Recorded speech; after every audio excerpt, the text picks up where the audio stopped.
बच्चों, आज की इस वीडियो में आपका बहुत बहुत स्वागत है। मैं आपको मनुष्यता पाठ का रिवीजन करा रही हूँ, पुनरावृत्ति करा रही हूँ। तो उसमें मैंने पहला और दूसरा पैराग्राफ आपको पढ़ा दिया है, जिसका कि भावार्थ, विशेष अर्थ, काव्य सौंदर्य और जरूरी सभी चीज़ें आपको समझ में आ गई होंगी। कठिन शब्दों के अर्थ भी मैंने साथ में बताए हैं और साथ ही साथ ये भी बताया कि मनुष्यता भाव के कारण ही मनुष्य पशुओं से अलग श्रेणी में जोड़ा जाता है, अर्थात उसे पशुओं से अलग तभी समझा जाएगा जब उसमें मनुष्यता का गुण हो। उसी बात को समझाने के लिए कवि ने दूसरे अनुच्छेद में कहा है उसी उदार की कथा। उसी शब्द का प्रयोग करके उसी मनुष्य की बात कवि ने की है कि कौन से मनुष्य, कि जिस मनुष्य के अंदर मनुष्यता का गुण होता है, जो मनुष्य अपने साथ साथ दूसरों की भलाई करने के लिए सदैव न्यौछावर करता है, अपने आप को, अपने कर्मों को दूसरों के लिए बनाता है, दूसरों के दुख सुख को अपना समझकर उसको उसका निवारण ढूंढता है, उसकी भलाई में ही अपना हित समझता है। तो जो लोग, इसीलिए उन्होंने बार बार उसी उदार की कथा सरस्वती बखानती, यानी यहाँ तक कहा है कि सरस्वती भी अगर किसी का वर्णन करती है तो ऐसे व्यक्तियों के अंदर जिसके अंदर मनुष्यता का गुण हो। अब इसी बात को स्पष्ट करने के लिए उन्होंने अपने अगले अनुच्छेद में कहा है कि, मैं पढ़ाना शुरू करती हूँ। क्षुधांध्र रंत देव ने दिया करस्थ थाल भी, तथा दधीचि ने दिया परार्थ अस्थि जाल भी। उसी नर क्षितीश ने स्वमांस दान भी दिया, सहर्ष वीर कर्ण ने शरीर चर्म भी दिया। अनित्य देह के लिए अनादि जीव क्या डरे, वही मनुष्य है कि जो मनुष्य के लिए मरे। अब इन्होंने तमाम ऐसे हमारे हिंदी इतिहास के तमाम दानवीरों का वर्णन यहाँ किया है, तमाम पौराणिक कथाओं का सहारा लिया है कि और उनका वर्णन किया है जिन्होंने अपने कर्मों से अपना नाम अमर कर दिया। तो उसमें रंतिदेव, दधीची, उशीनर, कर्ण, तो इतिहास में जो चीजें अमर हैं उन चीजों का वर्णन यहाँ पर किया गया। तो कवि ने ये कहा कि भारत का इतिहास दानवीरों से भरा पड़ा है, ऐसे वीरों से पढ़ा है जिन्होंने इतिहास में अपना नाम, अपनी दानवीरता के नाम से ही वो प्रसिद्ध हैं। जैसे कर्ण का नाम लो, उशीनर का नाम लो, रंतिदेव का नाम लो। अपने दरवाजे पे आए भूखे व्यक्ति की भूख पहले शांत करके अपनी भूख, अपने हाथ का दिया हुआ थाल भी वो दूसरे को दान में दे देने वाले लोगों में से हैं। तो उन्होंने मनुष्यता के गुण की परख करते हुए इन लोगों का नाम लिया है कि ऐसे लोग हमारे इतिहास में हैं जिन्होंने हमारे लिए उदाहरण खड़ा किया है। क्षुधांध्र रंति देव ने दिया करस्थ थाल भी। अब उन्होंने कहा मानवता की भलाई के लिए तन मन धन से ये जुड़े रहते हैं। और क्षुधांत्र, कुछ कठिन शब्द इसमें ज्यादा आए हैं तो मैं थोड़ा उन्हें लिख देती हूँ, जिससे आपको आसानी से, जो बच्चे नए हैं और बाद में पढ़े हैं, रिवीजन के पहले उन्होंने पढ़ा नहीं है, उनको थोड़ा आराम हो जाएगा। तो क्षुधांत्र, क्षुधांत्र रंतिदेव ने, क्षुधा मतलब होता है भूख, भूख से व्याकुल।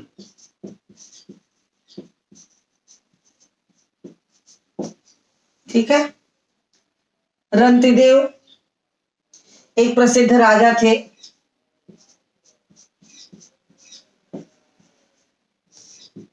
एक राजा थे जिन्होंने अपने हाथ का थाल भी, अपना भोजन दूसरे को दे दिया था।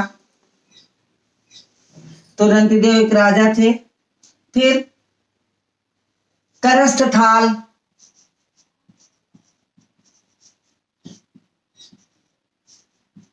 करस्थ, कर प्लस अस्थ, कर और स्था, स्था मतलब होना, कर मतलब हाथ, हाथ पे रखा हुआ थाल,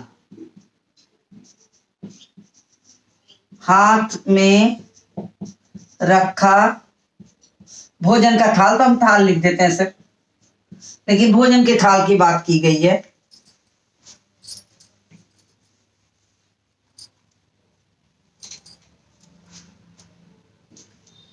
करस्त थाल।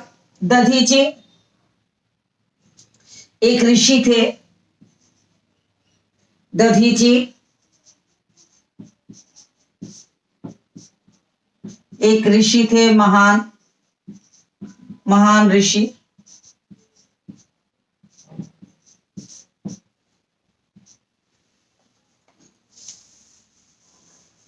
एक महान ऋषि थे।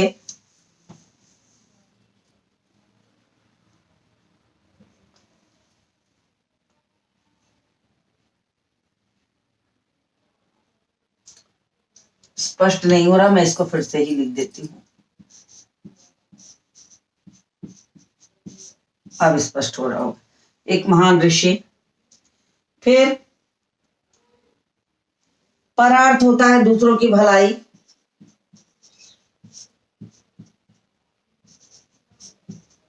इस वाले पैराग्राफ में थोड़े शब्द कठिन है। दूसरों की भलाई, हालांकि ये पुनरावृत्ति सेशन है, शब्दार्थ आपको बताए जा चुके हैं, लेकिन मुझे पता है कि बच्चे भूल जाते हैं और जो बच्चे नए आए हैं तो उन्हें याद नहीं होगा। तो भावार्थ बताने के साथ साथ अगर शब्दार्थ न बताया जाए तो आपको समझ में नहीं आएगा। और अस्थिजाल कहते हैं हड्डियों के ढांचे को।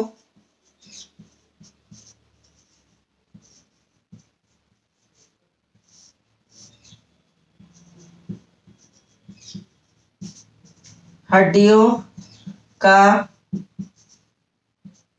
ढांचा,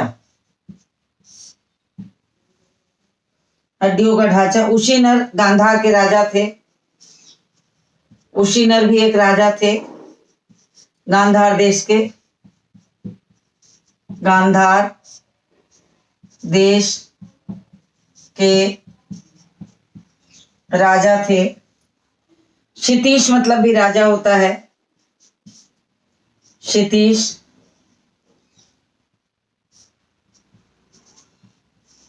ईश मतलब राजा, क्षिति मतलब धरती, तो धरती के राजा थे। क्षितिज मतलब राजा। स्वमांस मतलब अपना और शरीर का मांस।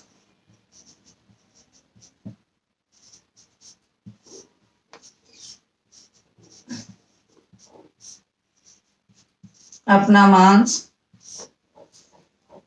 और अनित्य मतलब नश्वर। अनित्य मतलब नश्वर होता है, जो कभी हमेशा नहीं बना रहेगा। ये कुछ शब्द मैंने लिख दिए हैं, जिन शब्दों को जानने के बाद आपको अर्थ जानना बहुत आसान हो जाएगा, तो मैंने इसको लिख दिया है। जिनको जो शब्द ना आता हो वो उसे उतार सकते हैं या अपनी पुस्तक के बाएं तरफ लिख सकते हैं, जिससे कि उन्हें आराम रहे। तो मैं पढ़ाने चल रही हूँ। शुद्धांत्र रंति देव ने दिया करस्त थाल भी। एक बार की बात है कि राजा रंतिदेव अपने हाथ में भोजन का थाल लेके जैसे ही भोजन करने जा रहे थे कि उनके दरवाजे पर एक भूखे व्यक्ति ने आवाज दी। भूख से व्याकुल था और जैसे ही राजा हाथ का थाल लेकर भोजन के लिए तैयार हो रहे थे कि दरवाजे पर आवाज सुनकर उन्होंने अपने हाथ का जो थाल था भोजन का वो उसे दे दिया। उसी संदर्भ में यहाँ कहा गया क्षुधांत्र रंतिदेव ने। राजा रंतिदेव ने भूख से व्याकुल थे, परंतु जैसे ही वो भूख से व्याकुल होने के बावजूद भी हाथ का थाल थामे हुए बैठते हैं भोजन करने के लिए, तब तक उनके दरवाजे पर किसी की आवाज आ जाती है और वो हाथ का थाल जो है उसे दे देते हैं। करस्त थाल भी तथा दधीच ने दिया परार्थ अस्थि जाल भी। तथा दधीच और दधीची, महर्षि दधीची की बात है। एक बार देवता और दानवों में युद्ध हो रहा था और इस युद्ध के दौरान देवता दानवों को परास्त नहीं कर पा रहे थे। तब लोग ब्रह्मा जी के पास गए, उनसे पूछे तो उन्होंने बताया कि महर्षि दधीच की हड्डियों से यदि वज्रास्त्र बनाया जाए तो दानवों को परास्त किया जा सकता है। तो देवताओं में सबसे देव अग्रगणी मान करके उनको आगे चलने वालों में कहीं संदेश भेजना हो या कुछ हो तो इंद्रदेव को लोग भेजते थे। तो इंद्रदेव को दधीची के पास भेजते हैं कि जाइए आप उनकी शरीर हड्डियों का ढांचा मांग के लाइए। अब जीवित व्यक्ति के हड्डियों का ढांचा वो दिया कैसे जा सकता है?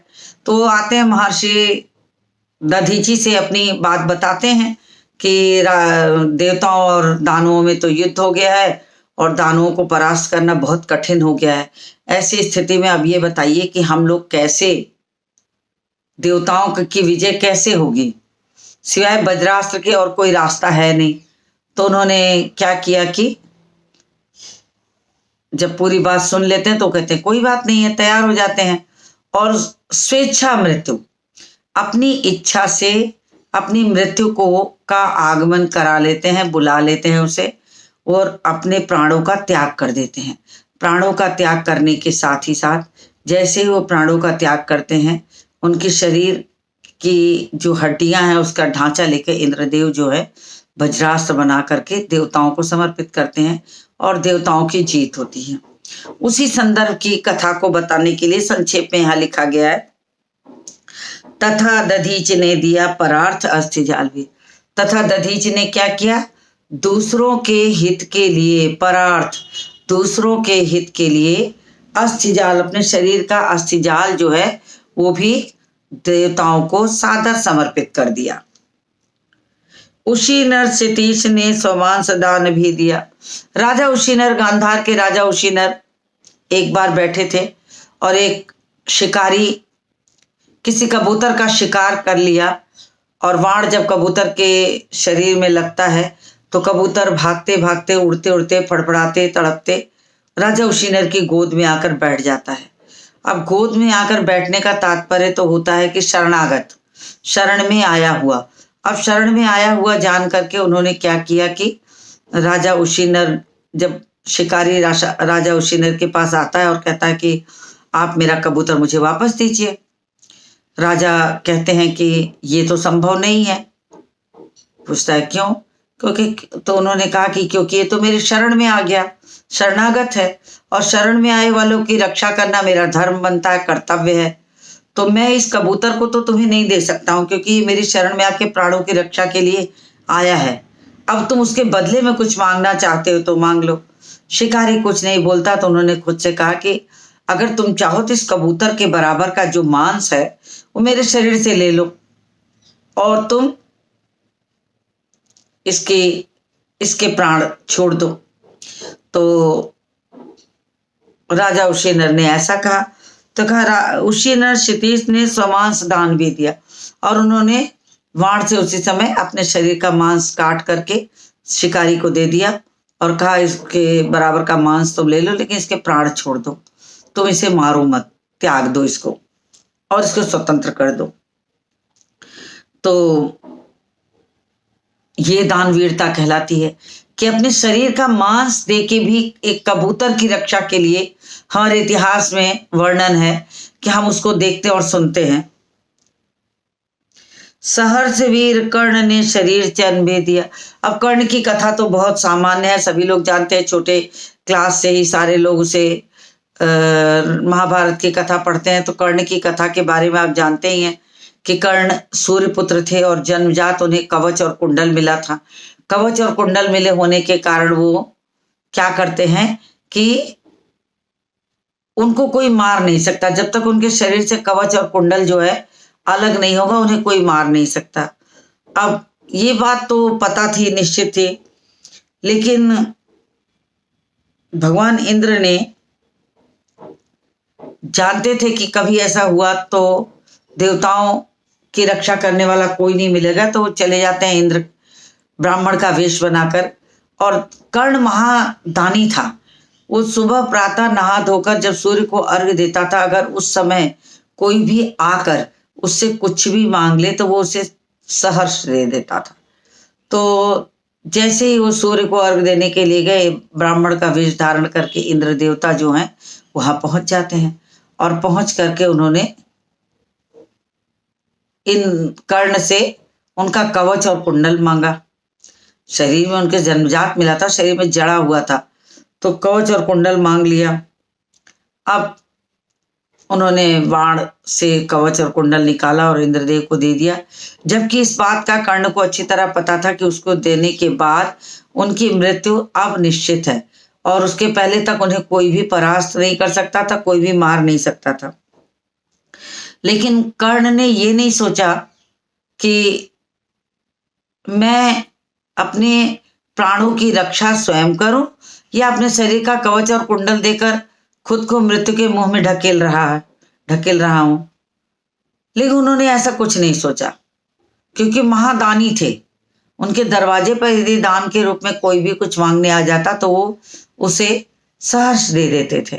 तो उन्होंने भी वही किया। दानवीरता की कथा का वर्णन यहाँ कवि ने किया है कि सहर्ष वीर कर्ण ने शरीर चर्म भी दिया। शरीर में से अपने चमड़े शरीर में जड़े हुए कवच और कुंडल को निकाल करके उन्होंने दान में दे दिया, जबकि वो जान गए थे कि इसके देने के बाद उनकी मृत्यु अब निश्चित है, अब वो मारे जाएंगे। अनित्य देह के लिए अनादि जीव क्या डरे।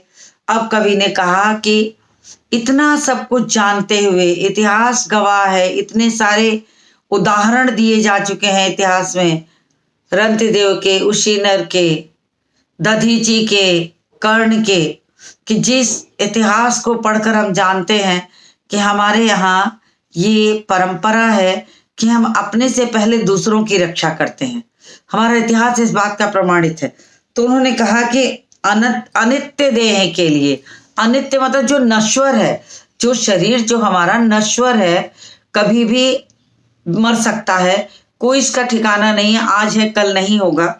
ऐसे नश्वर शरीर का क्या मोह, क्या मोह। अनित्य देह के लिए अनादि जीव क्या डरे।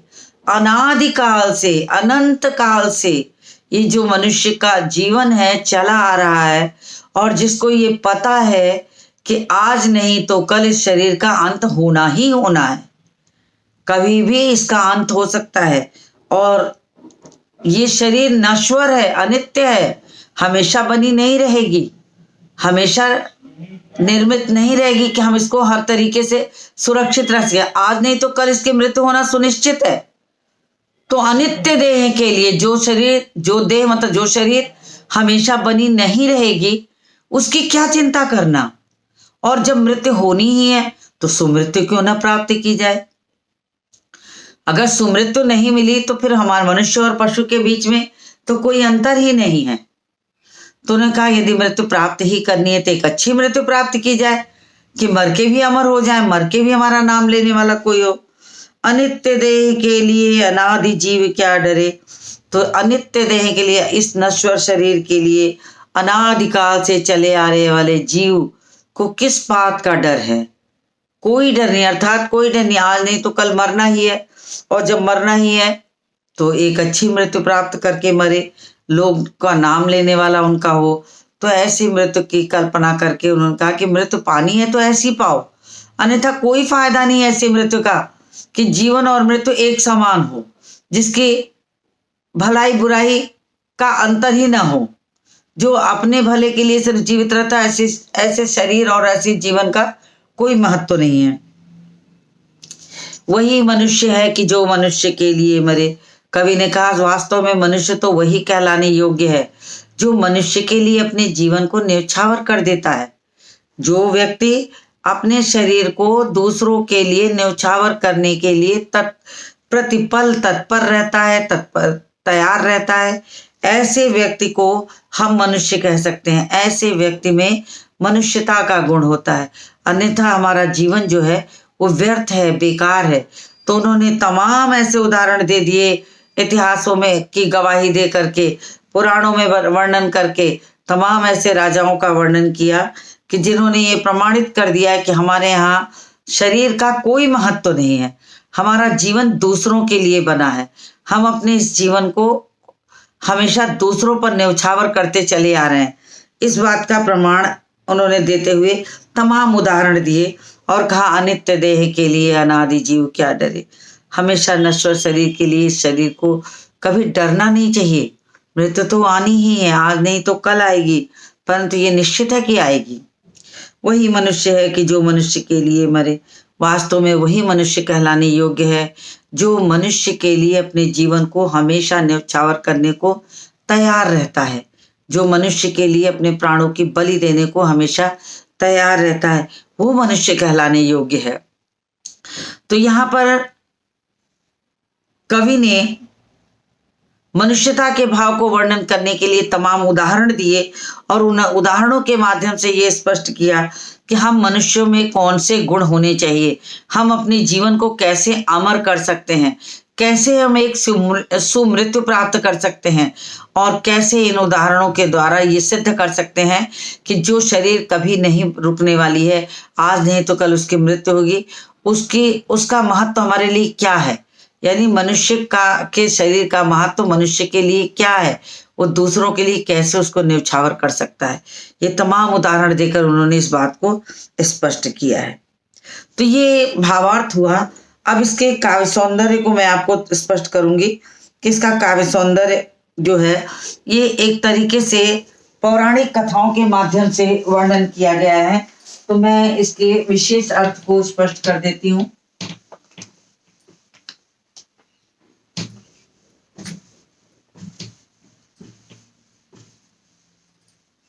जिसको हम काव्य सौंदर्य भी कह सकते हैं, कुछ भी कह सकते हैं, विशेष अर्थ भी कह सकते हैं। तो सबसे पहली बात तो उन्होंने क्या किया है, मनुष्यता भाव को पौराणिक कथा के उदाहरण द्वारा बलपूर्वक स्पष्ट किया है।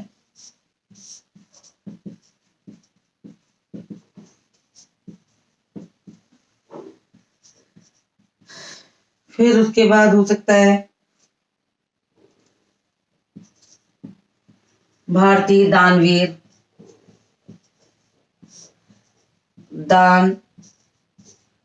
दानवीरों की दानवीरता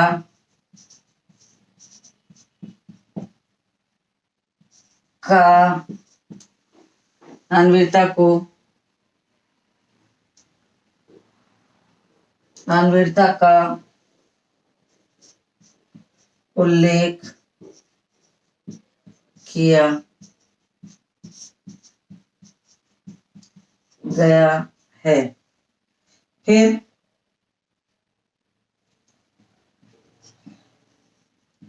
भाषा तत्सम शब्दावली युक्त खड़ी बोली।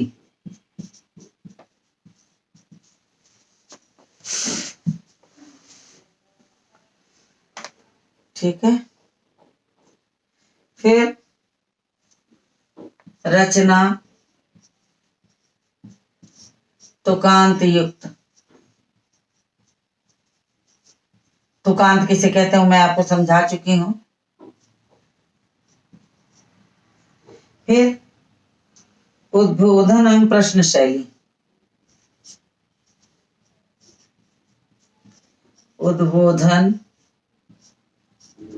एवं प्रश्न शैली को माध्यम बनाया है।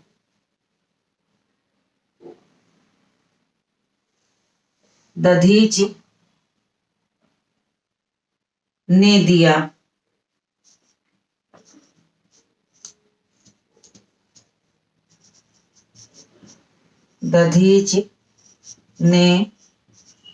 दिया में अनुप्रास अलंकार। तो ये आपका जो हुआ विशेष अर्थ हुआ, यानी क्या मनुष्यता के गुण का वर्णन करने के लिए कवि ने पौराणिक कथा का सहारा लेकर के इस तरह से वर्णन किया है कि पौराणिक कथा के माध्यम से भावों की अभिव्यक्ति कर बलपूर्वक ये बताया है कि हम मनुष्यता का गुण जो होता है मनुष्य का सर्वश्रेष्ठ गुण है। यदि उसके माध्यम से वो अपने भाव को व्यक्त करता है तो वो जीवों में सर्वश्रेष्ठ कहलाएगा, पशुओं से अलग श्रेणी में गिना जाएगा। और पशुओं से अलग श्रेणी में वो तभी है क्योंकि उसके पास वाणी है, और यदि उसके पास गुण अलग हो जाएंगे तो वो सर्वश्रेष्ठ माना जाएगा। तो मुझे उम्मीद है कि आपको ये अनुच्छेद अच्छी तरह समझ में आ गया होगा। तो अब मैं इसके आगे के पैराग्राफ को अगले वीडियो में पढ़ाऊंगी। तो इसी के साथ इस वीडियो को समाप्त करती हूँ और मिलती हूँ आपसे अगले वीडियो में।